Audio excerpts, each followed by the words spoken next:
Hello, boys and girls. Mr. Pals here. So nice to see you. Got an awesome shirt on today. It says Roswell. Roswell is a city in New Mexico. I went there over the summer. A very nice community, and everything there is an alien theme. So they truly believe in aliens out there, which is pretty cool. They have a museum, all the restaurants, even their grocery stores have the alien museum. So we're going to talk about other communities today. Speaking of Roswell. And it goes, every community has a story. Every community has its own story. Every community has its own history. A history is a story of what happens in a place. The beginnings. The story often begins even before the community has a name. It may start long before there are any buildings. The community of Eagle, Colorado, which you read about at the beginning of the unit, has a history that begins a long time ago.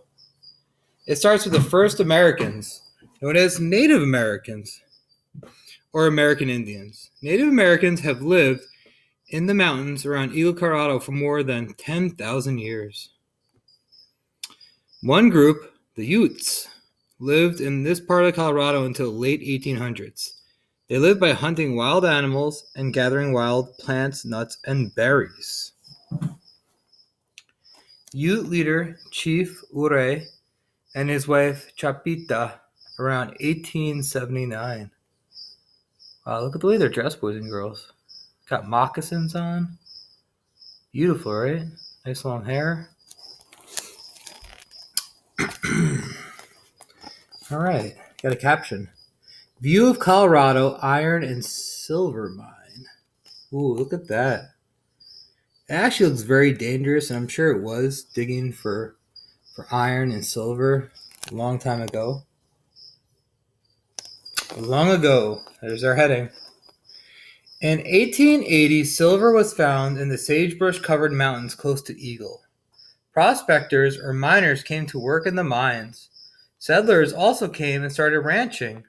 Harvey Dice was one of the first pioneers to arrive. A pioneer is a person who helps settle a new land. At first, Dice was a cattle rancher. Later, he and his brother Tom built many of Eagle's important buildings, including a bank, post office, and telephone office. After the mines closed, most of the miners left, but a few stayed and built homes. Many of the people who lived in and near Eagle today have ancestors who were ranchers and farmers long ago. They made their living by supplying the miners with meat and vegetables. An ancestor is someone in a person's family, such as a great-great-grandparent who lived a long time ago. Fast fact. An unexpected mining boom came to Eagle in 1913. In that year, silver was discovered at a nearby Horse Mountain. The Lady Bell Mine, as it was named, brought dozens of miners to this area. The country was very young at that time. Here we go. The community begins. William Edward was the founder of, or person who started the little settlement that later became Eagle. He chose to locate it where Brush Creek and the Eagle River met, so it would be near a source of water. Some people suggested naming the settlement or new community Brush. However, Edwards decided it should be called Castle. He built his home and ranch close to railroad tracks so he could easily send and receive goods. The first business in the tiny community were started by C.F. Noble. He opened a store, a hotel, and a post office, all in tents. There was also a restaurant tent in which meals cost 25 cents. Noble later put up a building for his store and hotel. In 1890, the town's population was 25. Wow. These papers tell William Edwards bought and sold his land. It's called a deed. Look at this. William Edwards' first home was a cabin like the one shown here. Pioneers used the natural resources around them to make their homes. It's very different from what we have today, right, boys and girls? Look at this picture. What's happening here? Looks like a train. July 4th, 1915, celebration at the Eagle train station. Yep, that's what it was. Changes over time. A few years later, the settlement was renamed McDonald to honor pioneer Alex McDonald. However, for years, railroad workers had been calling it Eagle River Crossing. The railroad station was named Rio Agula, which in Spanish for Eagle River. In 1896, the name of the small community was finally changed to Eagle. Over time, the settlement of Eagle grew from a few homes into a town. Soon the town had a newspaper, schools, hotels, churches, markets, and shops. By 1940, the population had grown to 543. Think about that, boys and girls. It started off with just 25 people, and now 543 people. A class at Eagle Elementary School in 1916. Wow. They dress differently, don't they, boys and girls? It's almost 100 years ago. There has been many changes. In the early 1960s, Eagle began to grow even faster. The airport was enlarged so that more visitors could come to the part of this Rocky Mountains to snow ski. An interstate highway was also completed. This highway connects Colorado with other states. In the last 20 years, many people have moved to Eagle, Colorado from Mexico. Often, they came to work and stay to raise a family. Today, many families in Eagle have Mexican ancestors. People of different ethnic groups now make Eagle their home. Their ancestors have come from countries around the world. They all have stories to tell about how they came to live and work in Eagle. All right, I love these pictures, boys and girls. All right, it's then and now. The photograph above shows Broadway Street in Eagle in 1935. The photograph to the right shows the same street today. So look at the two pictures, boys and girls. Try to say a difference that you notice. This is 1935. So this is 1935. Okay, got it? All right, and this is 2021. All right, first, let's say something that's similar. So what is the same in these pictures or almost the same? You see how the building structures are kind of lined up so that, people can shop easily from store to store. So that's similar. All right, now let's talk about difference. What do you notice about the difference? All right, you see in 1935, there was like a well in the middle of the street. That's how people got water. There's no more well there because there's a fire hydrant now. Also, look at the cars. The cars look very, very different. And the stores look more modern. So there are some similarities and some differences. Although many changes have taken place in Eagle, much has stayed the same. People still live and work in this town in the Rocky Mountains. They raise their families and enjoy the beautiful mountain range near their homes. In some ways, Eagle is like all other communities. At the same time, its history makes it special to the people who live there. 9-year-old Nicole sums up the way most of her Eagle citizens feel about their town. Eagle is a nice place to live. The people in the land make it a special community. This family in Eagle enjoys making a meal together. That's a special moment. All right. Ready, boys and girls? Leaders in the community. United States President Franklin Roosevelt once called Jane Addams Chicago's most useful citizen. Addams earned that praise by doing something for her community that its people could not do for their own. She started what became the best-known community center in the United States, the Hull House. Community leaders. Jane Addams was a person who believed in public service. Public service is doing work for the good of the community. Another person who made a difference in her community was Virginia Ramirez of San Antonio, Texas. Here's the Hull House. Jane Addams' Hull House had the first public playground, first public swimming pool, and first kindergarten in the city of Chicago. Huh.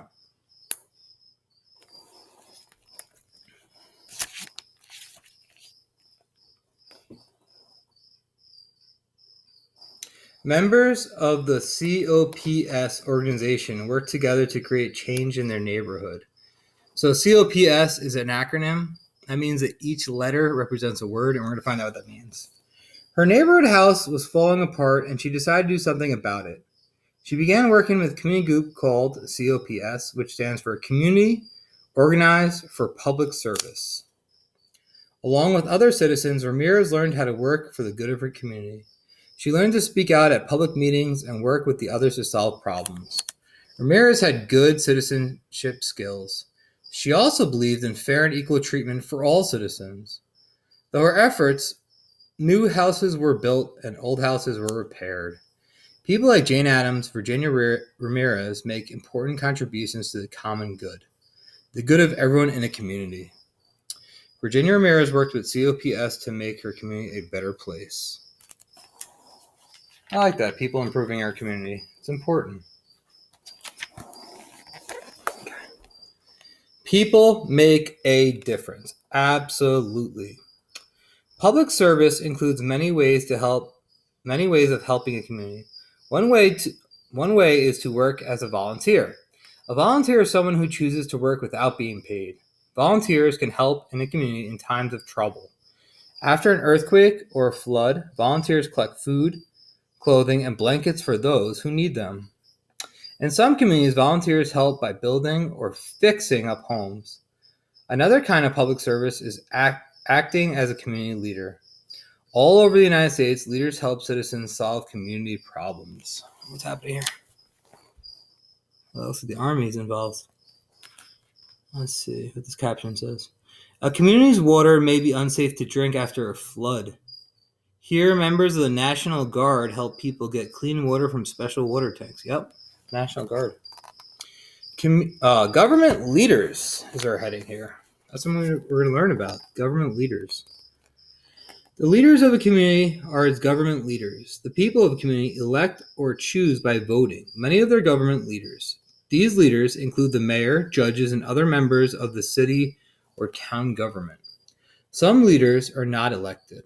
They are chosen by the elected government leaders to do certain jobs, such as to run the police and fire departments. Government leaders can appoint or name people to do these jobs. The citizens have given them authority to do this. Authority is the right leaders have to give orders, make decisions, and take actions. This woman is getting an award for doing well in the job she was appointed to do. That's called the plaque she got. Communities have governments. Yes, they do. Every community has a government, a group of citizens that leads the community. The government works to keep order, manage disagreements, and protect people and their property. To keep order. The government makes laws about how citizens should behave and make sure laws are obeyed. Laws help people know what to do and what not to do. Following traffic laws helps keep order in a community. Yeah, you gotta follow traffic laws.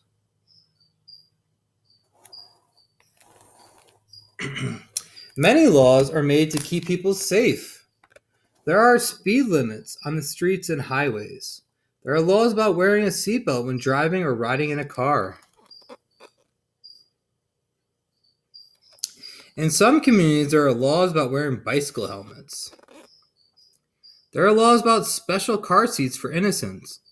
There are laws about special car seats for infants.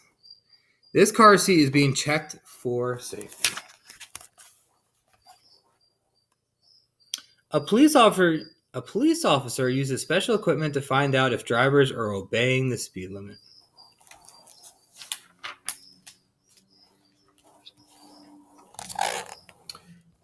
To manage conflict. A conflict is a disagreement. When people live together in communities, there are always some conflicts. For example, one family enjoys playing loud music. The family living next door does not enjoy listening to the loud music. These two neighbors find themselves in conflict. The neighbors may be able to settle the conflict by themselves. Sometimes the conflict is settled in a court by a judge who listens to both sides of the argument. The judge then tells the neighbors what they must do to get along. A jury listens as a lawyer explains the facts of a case. To protect people and property. Community governments protect the public or all the people. They set up police and fire departments to keep both citizens and property safe. One kind of property is public property. Public property belongs to everyone in the community. Parks, streets, and roads, and some libraries and museums are public property. Another kind of property is private property. Private property belongs to one person or a group of people. Homes, businesses, and farms are examples of private property. What's that sign say? Public beach ends here. Private property. Keep out. No trespassing. The land shown here is private property. All right, so public property belongs to everyone. Private property belongs to an individual or a group of people. Community governments provide services. Community governments provide many services to citizens. A government service is work that is done by the government for everyone in a city or town. Safety and health. All cities and most towns have police and fire departments. A department is a part of government with a special job to do. Some communities have a health department which makes sure the community is a helpful place to live. Large communities have hospitals that care for people who are sick or hurt. Many communities have clinics where doctors and dentists help citizens stay healthy. Look at that bus. It says dentistry in motion, brush, eat healthy. Huh. Public education. One government service you know about is the public school system. Most communities have a board of education or school board. Its members make decisions and solve problems for the community schools. In many communities, the school board helps choose teachers. The board decides how the school should be run. It is an important job because a good education gives people a good start in life. To help people continue their education, many communities provide public libraries. Libraries have the books and other materials people need for lifelong learning. Teachers help provide your education. We love teachers. People can have their teeth checked on this bus from a county health department in Florida.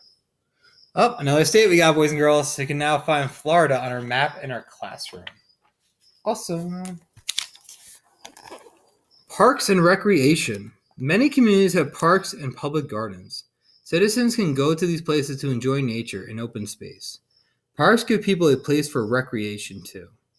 Recreation is any activity, hobby, or sport done for enjoyment after working. Reading, playing games, and exercising are all kinds of recreation. A park and recreation department provides many services. It takes care of community swimming pools, public softball diamonds, basketball and tennis courts, and golf courses. In the summer, a Parks and Recreation Department may offer special programs for children. Public Works. The Public Works Department of the community government provides services to meet day-to-day needs. It sees that garbage is collected and that streets are kept clean and in good repair. It makes sure that the community has clean water. The Public Works Department also takes care of the wastewater from homes, businesses, and streets. This wastewater is carried in pipes to buildings called water treatment plants.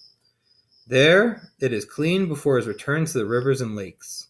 That way, the wastewater does not harm people, plants, or animals. That's very important. These workers check equipment in a water treatment plant. Brushes turn under this street sweeper to clean the city's roads. Street sweepers are pretty cool, boys and girls. I've seen these before.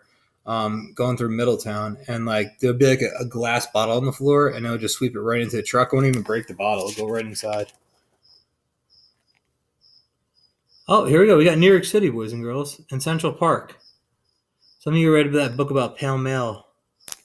This is not far from us, boys and girls. Central Park is about an hour train ride away from Middletown. Taxes pay for services. All these government services cost money. Equipment such as police cars and fire engines must be bought. Workers must be paid. Most of the money for government services come from taxes that citizens living in the community pay. A tax is money that citizens pay to run the community government and provide services. One kind of tax that brings money to the government is property tax. Property tax is money paid by people who own land and buildings in the community.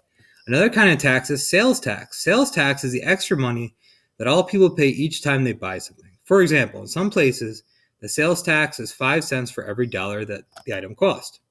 At this rate, when a person buys something for $10, the tax is 50 cents. The total cost of the item is $10.50. A worker in a cherry picker, a crane mounted on a truck, repairs electrical wires high above the ground. That's cool. A cherry picker. We've definitely seen those. Oh, what's this girl doing? This girl will pay a sales tax on the item she is buying.